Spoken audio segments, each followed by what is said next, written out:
What's up mga kapuso? This is Coach June, isa ako sa mga star choreographers ng Stars on the Floor. Stars on the Floor! Sa challenge na to, ang napunta sa akin ay si Thea and Joshua with Earth Element at i-prepare namin siya sa style na dance hall. For this episode, medyo nag-struggle lang kami kasi yung katawan ni Thea nagre-recover pa lang sa recent na injury niya sa preparation, sa rehearsals nila last week.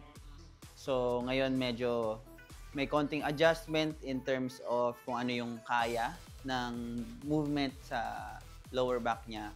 And kay Joshua naman, magaling talaga si Joshua, alam naman natin lahat yon, and very big yung range ng movement niya, pero for this style kasi mas kailangan natin siyang ipaloob para yung groove and yung isolation niya mas grounded pa.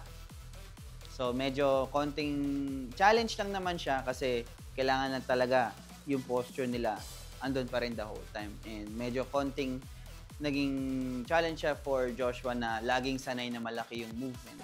Sa choreography naman, this time kasi wala silang lifting na usual na lagi nilang ginagawa. Ang nangyari dito, meron sana kasing gusto kong parts na i-highlight sila individually na merong kakaibang gagawin yung isa na susupport lang yung isa, hindi siya totally as in lift talaga.